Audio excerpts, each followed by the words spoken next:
We are the Gujarat Technological University. Since its inception over a decade ago, GTU has been empowering young and curating minds to realize their true potential. Over 4 lakh inspired students are enrolled with one of the premier academic universities in India.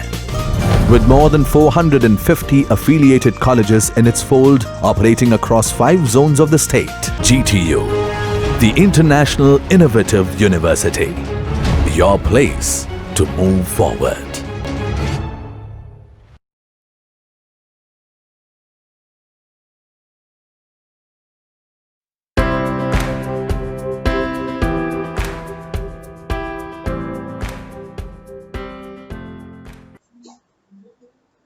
Hello friends, કેમ છો?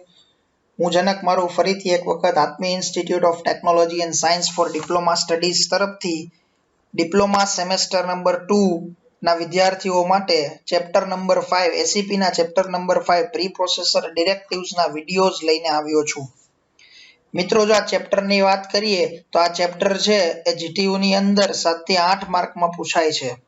આ ચેપ્ટરની વધુ વાત કરીએ તો pre processor ડિરેક્ટિવની અંદર જેટલા પણ ટોપિક કવર થાય છે ઇન્ડેક્સના ફોર્મમાં એક પેજમાં તમને લખીને બતાવેલા છે કે ભાઈ એની અંદર પહેલો topic meaning of pre processor directive, types of pre processor directive, pre defined macro અને difference between macro and functions, આવા ટોપિક્સનો કવર થાય છે આ ચેપ્ટરની અંદર.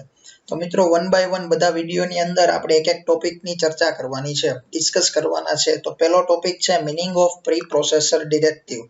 તો મિત્રો, જો આ ટોપિકની વાત કરીએ તો સૌપ્રથમ આપણે એવું વિચારવું પડે કે વોટ ઇઝ પ્રી પ્રોસેસર. આપણા માટે તો સાવ નવી જ વાત છે કે પ્રી પ્રોસેસર એટલે શું થાય.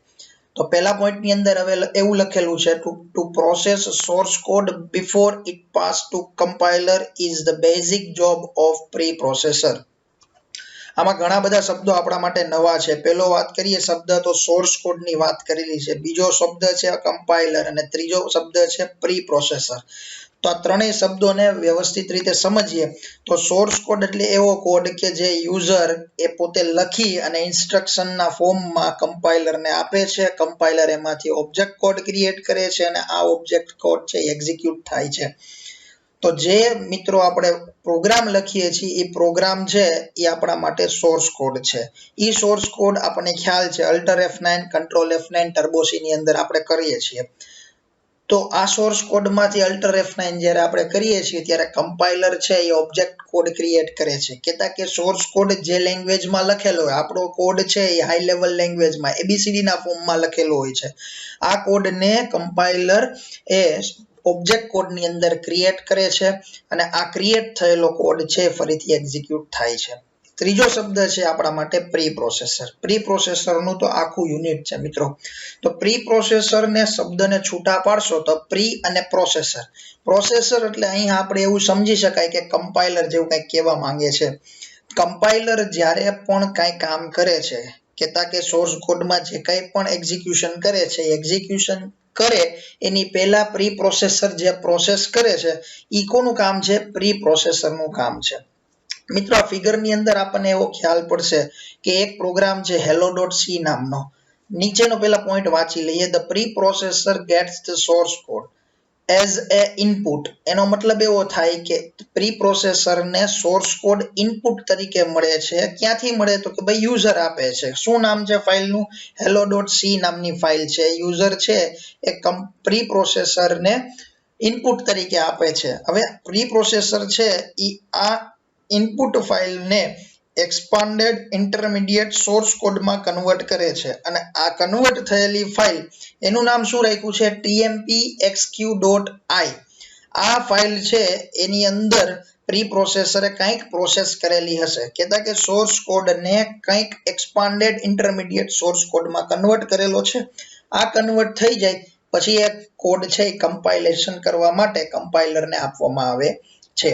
તો આ ફિગર ઉપરથી આપણને મિત્રો એટલી ખબર પડે કે પ્રી પ્રોસેસરના મુખ્યત્વે 2 રોલ છે, કહેતા કે 2 એના ફંક્શન છે. પહેલું ફંક્શન છે રિમૂવિંગ કોમેન્ટ્સ. મિત્રો, આપણે યાદ હોય તો જેટલા પણ આપણે પ્રોગ્રામ લખીએ છીએ એમાં પ્રોગ્રામમાં ઘણી વખત આપણે કોમેન્ટ્સનો યુઝ કરતા હોઈએ છીએ. ડબલ સ્લેશ આપીને કોમેન્ટ લખીએ છીએ. આ કોમેન્ટને રિમૂવ કરવાનું કામ કોનું છે? પ્રી પ્રોસેસરનું છે. બીજું કામ છે interpreting special pre processor directive denoted by hash. Hash વડે આપણે જેટલી પણ હેડર ફાઇલ્સ લખેલી છે એ હેડર ફાઇલ્સને ઇન્ટરપ્રિટ કરવાની એ કામ કોનું છે? પ્રી પ્રોસેસરનું કામ છે. તો મિત્રો આ આખી સ્લાઇડમાંથી આપણે 3 મુદ્દા આપણે યાદ રાખવાના છે. ફર્સ્ટ પોઈન્ટ એવો યાદ રાખવાનો છે પ્રી પ્રોસેસરનું કામ શું? તો કે ભાઈ પ્રી પ્રોસેસર છે એ એક પ્રોસેસ કરે છે. ક્યારે કરે પ્રોસેસ? તો કે ભાઈ તમારો સોર્સ કોડ કમ્પાઇલરને આપો છો એની પહેલા કંઈક પ્રોસેસ કરે છે અને એ પ્રોસેસ છે કોના ઉપર કરશે? તો કે સોર્સ કોડ ઉપર કરશે. તો એવું કહી શકાય the job of pre processor is to process source code before it pass to compiler. બીજો પોઈન્ટ આપણે એવો યાદ રાખવાનો છે role of pre processor. Role of pre processor ની અંદર 2 પોઈન્ટ આવશે, રિમૂવિંગ કોમેન્ટ્સ અને second one is interpreting pre processor directives. Interpreting pre processor directives આ 2 મુદ્દા છે એ આપણે યાદ રાખવા પડશે. મિત્રો આગળ જોઈએ તો પ્રી પ્રોસેસર ઘણી બધી વખત આપણને વિચાર આવે કે ખરેખર પ્રી પ્રોસેસરનું કામ શું છે? તો આ પ્રોગ્રામની અંદર આ ઇમેજની અંદર આ ફિગરની અંદર આપણે એવું ડ્રો કરેલું છે કે જેની અંદર તમને ખ્યાલ પડશે કે એક સાઈડ છે એ પ્રોગ્રામ પ્રોસેસ ફ્લો છે, વચ્ચે છે એ file name of in each step છે અને આ બાજુ લાસ્ટમાં ડિસ્ક્રિપ્શન લખેલું છે. તો ફર્સ્ટ વન આપણો સોર્સ કોડ છે. સોર્સ કોડ જ્યારે કમ્પાઇલરને મળે એની પહેલા આપણે જોયું કે એ કોને મળશે? પ્રી પ્રોસેસરને મળશે. હવે જ્યારે સોર્સ કોડ પ્રી પ્રોસેસરને મળશે એટલે પ્રી પ્રોસેસર એ સોર્સ કોડમાંથી એક્સપાન્ડેડ સોર્સ કોડ બનાવશે. એ એક્સપાન્ડેડ સોર્સ કોડ બની જાય પછી એ કમ્પાઇલરને મળશે. કમ્પાઇલર એનું શું કરશે? તો કે ભાઈ કમ્પાઇલર છે એ કોડને એસેમ્બલી સોર્સ કોડની અંદર કન્વર્ટ કરશે. એ એસેમ્બલી સોર્સ કોડ છે એ એસેમ્બલર થ્રુ ઓબ્જેક્ટ કોડની અંદર કન્વર્ટ થશે અને આ ઓબ્જેક્ટ કોડ લિંકરને મળશે. લિંકર છે એનામાંથી એક્ઝિક્યુટેબલ કોડ બનાવશે અને એક્ઝિક્યુટેબલ કોડ લોડરને મળશે. ત્યારબાદ એ આપણો કોડ છે એક્ઝિક્યુટ થશે. આ રીતનો આખો એક પ્રોગ્રામનો પ્રોસેસ ફ્લો હોય છે. હવે મિત્રો દર વખતે જ્યારે પણ કોડ જનરેટ થાય છે ત્યારે એના એક્સટેન્શન કંઈક અલગ હોય છે. મિત્રો આપણે જ્યારે પ્રોગ્રામ સેવ કરીએ છીએ ત્યારે એનું એક્સટેન્શન .c રાખીએ છીએ. એટલે પહેલું છે સોર્સ કોડ એનું એક્સટેન્શન sample.c છે. જ્યારે પ્રી પ્રોસેસર આ સોર્સ કોડમાંથી એક્સપાન્ડેડ સોર્સ કોડ બનાવશે ત્યારે એનું એક્સટેન્શન છે એ sample.i થઈ જશે. .i એક્સટેન્શન મળશે. આ sample.i માંથી કમ્પાઇલર sample.s કરીને એસેમ્બલી સોર્સ કોડ બનાવશે. એસેમ્બલી સોર્સ કોડ છે એ એસેમ્બલર યુઝ કરી અને sample.o નામનો ઓબ્જેક્ટ કોડ બનાવશે અને આ object code as a input linker લઈ લે અને એમાંથી એ sample.exe નામનો એ એક્ઝિક્યુટેબલ કોડ બનશે અને ફાઇનલી આ એક્ઝિક્યુટેબલ કોડ છે એ લોડર દ્વારા મેમરીમાં લોડ થાય અને એક્ઝિક્યુટ થશે.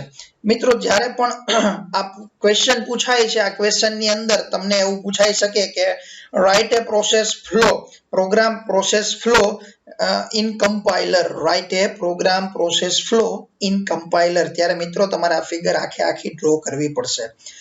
હવે જો તમને એવું પૂછાય કે પ્રી પ્રોસેસરે શું કામ કર્યું? તો પ્રી પ્રોસેસરે રિપ્લેસ કરી has define, has include, conditional compilation code like has if define has if and f by other respective value and source code in source file. તો ભાઈ સોર્સ કોડ ને કન્વર્ટ કરે છે અને આ જેટલી પણ હેઝ વાળી તમારી પાસે પ્રી પ્રોસેસર ડિરેક્ટિવ્સ છે એ બધીને કન્વર્ટ કરી નાખે છે અને એક્સપાન્ડેડ સોર્સ કોડ બનાવે છે.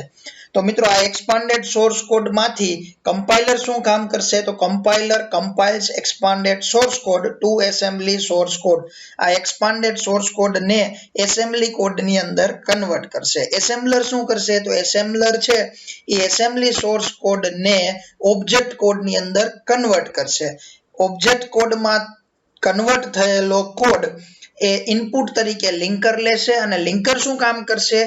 લિંકર છે એ ઓબ્જેક્ટ કોડને એક્ઝિક્યુટેબલ કોડમાં કન્વર્ટ કરશે અને બીજા જેટલા પણ ઓબ્જેક્ટ કોડ હશે એ બધાને એકબીજા સાથે કનેક્ટ કરશે અથવા કમ્બાઈન કરશે અને લિંકર છે એ કમ્બાઈન કરી અને એક એક્ઝિક્યુટેબલ કોડ બનાવે છે અને આ એક્ઝિક્યુટેબલ કોડ છે એ તમારું એક્ઝિક્યુશન પામે છે સીપીયુ દ્વારા. મિત્રો આ એક ફિગર છે, બહુ આઈએમપી ફિગર છે, આપણે આ યાદ રાખવી જ પડશે. જ્યારે તમને એવું પૂછાય કે explain program process flow with description, ત્યારે તમારે આ યાદ રાખવી પડશે. આજના આ વિડીયો માટે આટલું જ. ફરીથી એકવાર રિવાઇઝ કરી લઈએ કે પ્રીપ્રોસેસર છે એમની અંદર 2 પોઈન્ટ યાદ રાખવાના છે. પહેલો point, the job of preprocessor is to process source code before it pass to compiler. Compiler ને મળે એ પહેલા સોર્સ કોડ ની પર પ્રોસેસ કરવાનું કામ કોનું છે? પ્રીપ્રોસેસર નું છે. પ્રીપ્રોસેસર ના બીજા 2 રોલ ક્યાં ક્યાં? તો કે પહેલો રિમૂવિંગ કમેન્ટ્સ, બીજો ઇન્ટરપ્રિટિંગ સ્પેશિયલ પ્રીપ્રોસેસર ડિરેક્ટિવ્સ, કે ભાઈ ઇન્ટરપ્રિટ કરવાની સ્પેશિયલ પ્રીપ્રોસેસર ડિરેક્ટિવ ને અને રિમૂવ કોમેન્ટ કરવાની, આ બે એના મેઇન જોબ છે. નેક્સ્ટ એના પછી આપણે જોયું કે program process flow. Explain program process flow પૂછાય ત્યારે તમારે આ લખવું પડશે. મિત્રો યાદ રાખજો, ખાસ 6 સ્ટેપ ની અંદર તમારો કોડ છે એક્ઝિક્યુટ થાય છે. પેલો સોર્સ કોડ માંથી પ્રીપ્રોસેસર એક્સપાન્ડેડ સોર્સ કોડ બનાવશે, એમાંથી કમ્પાઇલર એસેમ્બલી સોર્સ કોડ બનાવશે, એમાંથી એસેમ્બલર ઓબ્જેક્ટ કોડ બનાવશે, ઓબ્જેક્ટ કોડને લિંકર છે એક્ઝિક્યુટેબલ કોડ બનાવશે, અને આ એક્ઝિક્યુટેબલ કોડ લોડર દ્વારા એક્ઝિક્યુટ મેમરીમાં લોડ થશે અને પછી તે એક્ઝિક્યુટ થશે. પ્રત્યેક કોડના એક્સટેન્શન અલગ અલગ છે. સોર્સ કોડનું એક્સટેન્શન .c, એક્સપાન્ડેડ સોર્સ કોડનું એક્સટેન્શન .i, એસેમ્બલી સોર્સ કોડનું એક્સટેન્શન .s, ઓબ્જેક્ટ કોડનું એક્સટેન્શન .o અને એક્ઝિક્યુટેબલ કોડનું એક્સટેન્શન .exe થશે. મિત્રો પ્રીપ્રોસેસર, કમ્પાઇલર, એસેમ્બલર, લિંકર અને લોડર આ બધાના બેઝિક ફંક્શન્સ પણ અહીંયા લખેલા છે. પ્રીપ્રોસેસર છે એ પ્રીપ્રોસેસર ડિરેક્ટિવ્સ ને રિમૂવ કરશે અને એનો એક્ચ્યુઅલ છે રિસ્પેક્ટિવ વેલ્યુ જે કાંઈ પણ પ્રીપ્રોસેસર ડિરેક્ટિવ્સ ની હોય છે એને ત્યાં સોર્સ કોડ ની અંદર એન્ટર કરાવશે. કમ્પાઇલર છે એ એક્સપાન્ડેડ સોર્સ કોડ માંથી એસેમ્બલી સોર્સ કોડ ની અંદર કન્વર્ટ કરશે. એસેમ્બલર છે એ એસેમ્બલી સોર્સ કોડ માંથી ઓબ્જેક્ટ કોડ બનાવશે. લિંકર છે એ ઓબ્જેક્ટ કોડ માંથી એક્ઝિક્યુટેબલ કોડ બનાવશે અને લોડર છે એ એક્ઝિક્યુટેબલ કોડ છે અને મેમરી ની અંદર CPU ની અંદર લોડ કરે છે. તો મિત્રો આ ચેપ્ટર ની અંદર પહેલા વિડીયો ની અંદર ફક્ત આટલું જ. વધુ મળીએ નેક્સ્ટ વિડીયો ની અંદર.